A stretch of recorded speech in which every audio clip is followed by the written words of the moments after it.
I guess the first thing that really strikes me about the film is the point of view of it, which is told entirely through the eyes of this little girl, and it feels very authentic.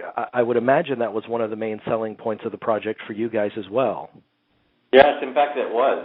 I mean, that was that and Julianne Moore, I think, were the two selling points for us. But we were excited about both prospects. And what was the process for you guys immersing yourself in that particular point of view? We approached it just sort of like you would approach all the other questions related to sort of how you put a movie together, and especially in terms of shooting it, sort of where the camera is and how high the camera is and what comes in and out of frame and what characters see and don't see. You just sort of have the idea, it kind of distills everything down when you're restricting that to the kind of heavy bias of one particular character. And then when you have that, when that character is 3 feet tall, it reduces it again. In a weird way, it gives you a sort of program that allows you to hang a lot of other things off of. Maybe another way to come at that question is, what we did to kind of remind ourselves what it's like to be 6, and that was a problem. We spent a fair amount of time visiting schools, in kind of preparation, both for shooting the school scenes and just to kind of, be around some 6-year-olds. We have some friends who are teachers, and we, just kind of got in touch with a bunch of schools in New York City that allowed us to come and visit and spend time in their classrooms and get to know their kids a little bit. And then I guess the casting process was another real education about 6-year-olds. We met a ton of little girls, each one different from the last, like little snowflakes. But it took us quite a while to finally find Onata. But in that process, we really did kind of learn a lot about kids that age, which was an interesting education. Yeah, and Onata gives such a soulful performance. I mean, you could tell she's 100% present. Yeah, it was just an extraordinary thing working with her. Her ability to just be utterly and completely natural in front of the camera, to just sort of block out, the world that is outside of that set, outside of that moment, and to just sort of be the thing that she was pretending to be was really remarkable. I was saying that we learned a lot about kids that age in the casting process. One of the things we learned, or kind of thought we learned early on, is that there is something kind of special about kids that age. Like a lot of kids who are, coming into audition at 6 years old have a kind of naturalness, and they're not self-conscious in a way that kids just a little bit older start getting self-conscious and more self-aware and kind of trying to do the right thing, whereas 6-year-olds we found tended to really just kind of be themselves, but then in the world of 6-year-olds who are kind of like that anyway, we found Onata, who is sort of that extra bit more that way, and we've stayed in touch with her. Of course, we're very friendly with her mom and see Onata quite a bit still, and she's a year and a half older now than when we shot, and I have to say she's still that way. She's still just really a natural, kind of at ease in her own skin kind of kid who is just a pleasure to be around. I think you're so right, and you mentioned the lack of self-consciousness of children, and I mean by definition, I mean they kind of live and exist in the moment, which is absolutely something that all actors aspire to, and I'm sure that actors can learn and feed off from when they're acting across from a child of that age. But did you find that it had that same effect for you guys as directors, forcing you to exist in the moment that you were directing? That's an interesting question. No one's ever asked us that. Well, I mean, I guess I would say yes, just in the sense that, the kind of the kind of level of concentration that was required to sort of reach the same level of concentration. I guess it I've never thought about that before. That's an interesting question. I mean, we were all kind of inspired by what we were watching in Onanta every day. The actors would comment on it, really regularly. After doing a scene with her, that was special, they'd pick us aside and say, like, wow, and Alexander said exactly what you were saying to us after shooting the scene there was quite a long extended take we did with he and Onata in the recording studio when they're coloring together, and he sort of called us aside afterwards and was like, that was amazing, like that, like I'll work my whole life to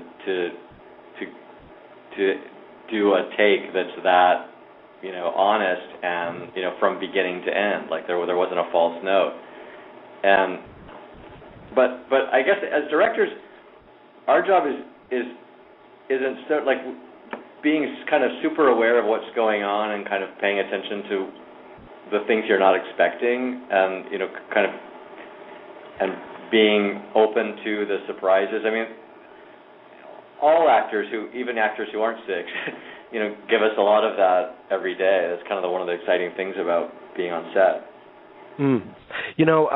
And I'm sure that a big part of establishing this child's point of view, as we've been discussing, a large part of that is also a credit to the collaboration you have with your cinematographer, which you've worked with Giles for several films now, and I speak with him tomorrow, so tell me anything you can about your collaboration with him. I could tell you to turn up your microphone because he mumbles. And he has a British accent. So sometimes it just sounds like, yeah.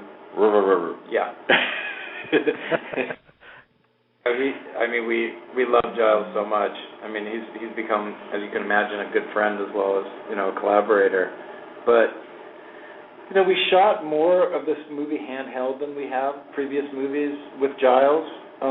And Giles had just come off of actually shooting Midnight's Children with Deepa Mehta, and almost that entire film was shot on his shoulder. And so we talked about, trying to, the handheld work needing to be able to really sit within, a movie that was, that felt, more deliberately framed than, something that had a kind of documentary feel. But the reason why we were going with a lot of handheld work was, one, because Onata was so small, but also, two, kind of loosen it up and make it feel as natural as possible. We also talked with Giles about things that we talked with the other keys about, Kelly McGehee, who we've also made many movies with, Scott's sister, our production designer, and Stacey Batat, the costumer, who this is the second film that we've worked on with her. Talked a lot about everything really needing to be, the whole mise-en-scène of the movie sort of collaborating to convey this sense of a point of view, that the light and the color and the world, the costuming, the world of the movie is the world of Maisie. And, it's not a movie that should feel childlike. It should just feel like it comes somehow in a sense of feeling from a child's point of view. And the other cast members, particularly Julianne Moore and Steve Coogan. I mean, these on paper it seems like they're going against type. These aren't the roles that they're normally cast for. I mean, Julianne Moore has proven that she can do anything, but you don't necessarily think rock star when you look at Julianne Moore. And Mr. Coogan's role here, he infuses it with a certain amount of humor, but it's more dramatic than we're accustomed to seeing him play. Was that an appeal, kind of casting against type? Well, we Steve Coogan was the first guy that we thought of for the role, and took a little convincing with producers and whatnot because he doesn't really mean much in the United States in terms of financing. At least that's what we're told. But we're such huge fans of his, and we wanted him to bring a little bit of his humor to a role that was essentially dramatic, and we'd seen his dramatic work, and we knew he's a dramatically trained actor. That he could pull it off from that side of it. So in that sense, I guess we were casting against type, but like wanting a little bit of, the other type to creep in. I mean, Julianne's played a lot of roles where she's been kind of fierce. I don't think she's ever been quite so, stubbornly unlikable for as much as the movie as she is. But we've seen Julianne be tough in a way that we knew she'd be able to pull that off. The rock star part of it, though, she said, and she said to us in our first meeting, she told us she couldn't sing, but she also told us that was the part of the role that most attracted her was, trying to do that thing that she'd never done, and she was really afraid of it, kind of. But I think that's kind of a piece of her character as an actress, that she's really attracted to things that scare her a little bit, I think. Absolutely. And you mentioned that that she's playing someone that does a lot of unlikable things. But this is another point that really struck me about the piece, is that there are no villains in the movie, and it comes from a point of understanding that, we all have stumbling blocks and problems and issues in our own lives, and so it doesn't villainize it. It doesn't take the easy way out. That was very nice, I thought. Thank you very much. That was something we all worked hard to kind of round those characters out so that it wasn't, black and white, I guess. Mm-hmm. I wanted to ask you about the source material. This is based on a screenplay, but the screenplay is actually based on a Henry James book from something like 1896, and it's not a kind of piece of material that you would expect to come from Henry James. No, it doesn't. Yes. We hadn't read the book before we got involved with the movie, so our kind of introduction to it was the screenplay. But we were both really surprised when we read the James and saw how much of the material that we kind of thought of as being super, kind of modern, not just the custody battle part of it, but also, the kind of, sexual escapades amongst the adults, and, it was all right there in James. We had read that the custody battle part of it was a real, unusual anomaly, that he heard about, joint custody situation at a dinner party in London when he was, kind of living there, and he thought it was such an absurd and crazy idea that became, the kind of launching place for his little novel. It was a kind of satire of selfish adults in a situation like that. But, except for that context being really different, that joint custody is super common to us now, the rest of it is remarkably intact.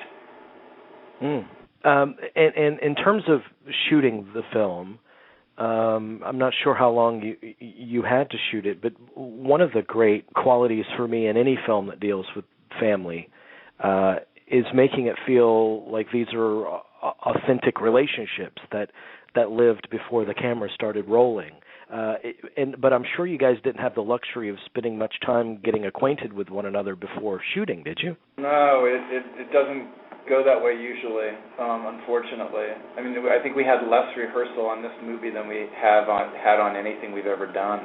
And to some degree it was because, Julianne Moore didn't start working until we were already halfway through the schedule, and Joanna Vanderham didn't come over until we were from England because of her schedule on something else in Scotland. She wasn't here until I think we were 2 weeks into shooting. So we had Alexander and Onata together for a little bit, but but they were a pair who weren't supposed to know each other.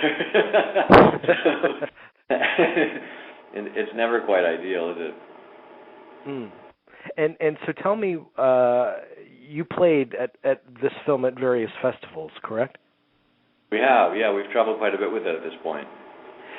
So when you do unveil your movie to an audience, say the first time or any festival audience, What is that experience like, and what do you learn about your movie when you experience it through their eyes? I think the thing that I've learned more than anything after showing it around so much and seeing and doing a lot of Q&As for the film, I guess I'm not sure learning is exactly the right thing, but the thing that's been surprising and kind of gratifying about watching the movie play with audiences is how much people identify with it personally and in their own way, right? So people have, sort of idiosyncratic responses to the film, but in very kind of personally felt ways. A lot of times that's because someone's been affected by divorce in a strong way, one way or another. But a lot of times just because people really I think, identify with the feeling of childhood. We always talked about, we were trying to make a movie that was about an experience more than it was about trying to tell, in the way you would normally tell the plot points of a particular story. I wanted to ask you about co-directing. How does that work? We often answer that question by describing how we came into doing it, which is, neither of us went to film school, and we just, we're friends, and we decided to try and make some short films without any training, really. And so in doing that, we just sort of did it together, kind of did what was necessary, and kind of, talked to everybody together, planned it all together. And that, kind of background of kind of just doing it together ourselves is, that's kind of was the foundation of how we, continue to work. We don't divide it up. So, I'd say the fact that we're friends and the fact that we trust each other, and then, a lot of planning and, kind of most of the disagreement phase, I think, happens long before we ever, get to set. So hopefully by the time we're on set, and certainly through the editing process, we're really in sync with each other, and it's just, Tilda Swinton once described us as two bodies with one brain. And that's sort of the ideal we're reaching for, is just that we both would always answer any question pretty much the same way, and we're just in twice as many places to answer questions when the stuff gets going.